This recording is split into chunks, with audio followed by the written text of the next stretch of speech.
নমস্কার বন্ধুরা, এই অত্যাধিক গরমে আমি আজকে তৈরি করে দেখাবো বাটা মাছ দিয়ে একদম কম তেল ঝাল মশলায় খুব হালকা সাধারণ ঝোল। তার জন্য আমি প্রথমেই নিয়ে নিয়েছি কিছুটা পরিমাণে বাটা মাছ। এবারে তাকে আমি ভালো করে কেটে বেছে পরিষ্কার করে নেব। দেখুন বন্ধুটাকে আমি সমস্ত মাছগুলোকে ভালো করে কেটে একটা প্লেটে নিয়ে নিয়েছি। তারপর আমি মাছগুলোকে নুন হলুদ দিয়ে ভালো করে মাখিয়ে নেব। এই ভিডিওটা যদি আমার বন্ধুদের সকলের পছন্দ হয়ে থাকে তাহলে অবশ্যই আমার চ্যানেলটিকে লাইক, শেয়ার ও সাবস্ক্রাইব করবে ও আমার পাশে থাকবে। আর যারা নতুন ভিউয়ার্স তারা অবশ্যই আমার ভিডিওগুলো দেখবেন আর আমাকে কাজ করবার জন্য উৎসাহিত করবেন। তারপর আমি উনুনে কড়াই চাপিয়ে দিলাম, তাতে দিয়ে দিলাম পরিমাণ মতো সর্ষের তেল। তেলটা গরম হয়ে গেলে মাছগুলো একে একে ভালো করে ভেজে নেব।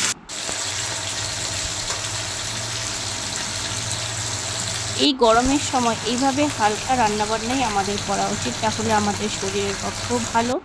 আর যেটা এই গরমে রান্না করতে আপনারা সবাই জানেন কতটাই না কষ্ট হয়, সেই জন্য এইভাবে খুব কম সময়ে এই রকম রেসিপিগুলো তৈরি হয়ে যায়, সেটাই আপনাদের সঙ্গে শেয়ার করলাম।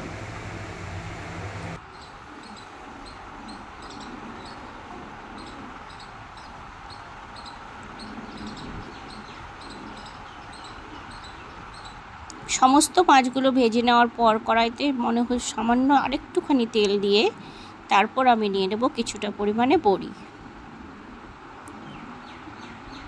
আমি নিয়ে নিয়েছি এখানে মসুর ডালের বড়ি। আপনাদের কাছে যে ডালের বড়ি থাকবে আপনারা সেই বড়িটাই এতে ব্যবহার করতে পারবেন। আমার কাছে আজকে মসুর ডালের বড়ি ছিল, আমি সেটাই দিয়ে দিলাম। দিয়ে ভালো করে লালচে করে বড়িগুলোকে ভেজে নেব। দেখুন বন্ধুরা, বড়িগুলো লালচে হয়ে গেছে। এবারে আমি সমস্ত বড়ি একটা পাত্রে তুলে নিচ্ছি। তারপর আমি ফোড়নে দিয়ে দিলাম একটা শুকনো লঙ্কা। শুকনো লঙ্কাটা একটু ভাজা হয়ে গেলে তারপর দিয়ে দেব সামান্য পরিমাণে মেথি, আর দিয়ে দেব সামান্য পরিমাণে কালো জিরে। মেথি আমাদের শরীরের পক্ষে খুবই ভালো এবং শরীর, ত্বক, চুল সবের জন্যই মেথি উপকারী। সেই জন্য মাঝে মাঝে যে কোনো রান্নাতে ফোড়নের কাজে মেথি ব্যবহার করা প্রয়োজন। তারপর কেটে রেখে নিয়েছিলাম কিছুটা আলুগুলোকে আমি একেবারে ফোড়নের সাথে তেলেতেই দিয়ে দিলাম। একটু নেড়ে চেড়ে নিয়ে তারপর দিয়ে দেব সমস্ত মশলা। প্রথমে দিয়ে দিলাম পরিমাণ মতো নুন, আর দিয়ে দেব হলুদ গুঁড়ো। তারপর দিয়ে দিচ্ছি সামান্য পরিমাণে কাশ্মীরি লাল লঙ্কার গুঁড়ো, যাতে রঙটা খুব সুন্দর হয়, হালকা বলেও কেউ অপছন্দ না করে এবং কালারটা দেখেই সবার পছন্দ হয়। আর দিয়ে দেব ছোট চা চামচের 1 চামচ জিরে গুঁড়ো। আর আমার বেশি কিছু মশলা কোনো কিছুই প্রয়োজন নেই, এতেই আমার রান্নাটা হয়ে যাবে। মশলাটা যাতে পুড়ে না যায় তার জন্য দিয়ে দিলাম সামান্য পরিমাণে জল। আর আলুটাও আমি ভেজে নিয়ে আপনারা চাইলে অবশ্যই ভেজে নিতে পারবেন, কিন্তু দুবার করে ভাজতে গেলে তেলটা একটু বেশি চলে যায়। এই গরমের সময় তেলটা খুবই খাওয়া উচিত নয়, সেই জন্যই আমি এইভাবে করলাম। জল দিয়ে দিয়েছি, তাতেই আমার আলুগুলোও সেদ্ধ হয়ে যাবে আর মশলাটাও কষানো হয়ে যাবে, আর আমার তেলটাও কম পরিমাণে ব্যবহার হবে। এইভাবেই খানিকক্ষণ ধরে স্লো আঁচে আমি মশলাগুলোকে কষিয়ে নেব। আপনারা জানেনই গুঁড়ো মশলা খুব স্লো আঁচেই কষাতে হয়, সেই জন্যই একদম স্লো আঁচে কষিয়ে নেব। তারপর একটু যখন শুকিয়ে আসবে তখন দিয়ে দিলাম ভেজে রাখা বড়িটা, দিয়ে আরও খানিকক্ষণ কষিয়ে একদম শুকনো করে নেব। যেহেতু একদম কম মশলা, সেই জন্যই কষানোর সময় ভালো করে কষিয়ে নিলে তবেই এই রেসিপিগুলো খাওয়া যায়। সেই জন্যই খুব ভালোভাবে কষিয়ে নিতে হবে, একদম ভালো করে লালচে করে কষিয়ে নিয়ে তেল ছাড়া পর্যন্ত কষাতে থাকতে হবে। তারপর এতে গ্রেভির জন্য জল দিতে হবে।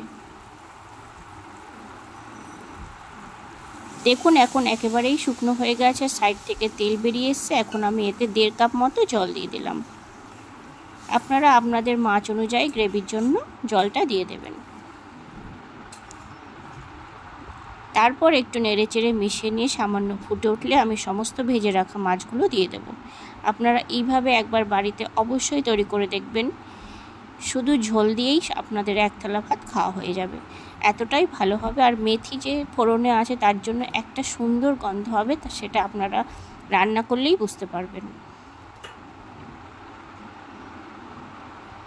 তারপর একে একে আমি সমস্ত মাছগুলো দিয়ে দিলাম এবং প্রয়োজন অনুযায়ী মাছগুলোকে ফুটিয়ে নেব আর ঝোলটা কমিয়ে নেব।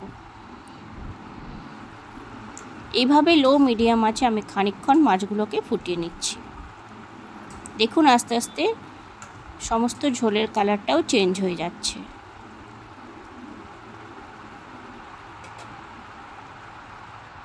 আপনারা যদি শুকনো লঙ্কা না খেয়ে থাকেন শুকনো লঙ্কার গুঁড়ো, তাহলে আপনারা শুধু এই রেসিপিটা কাঁচা লঙ্কাতেও করতে পারবেন। তাহলে হয়তো কালারটা সাদা হবে, কিন্তু টেস্টের কোনো 19-20 হবে না, দুটোই খেতে ভালো হবে। এইভাবে ফোটানোর পর আমার প্রয়োজন অনুযায়ী আমি ঝোলটা করে নিলাম, তারপর একটা পাত্রে নামিয়ে নিলাম। এইভাবেই তৈরি হয়ে গেল আমার আজকের রেসিপি, কম তেল ঝাল মশলায় বাটা মাছের ঝোল। ভালো লাগলে অবশ্যই কমেন্টে জানাবেন। ধন্যবাদ।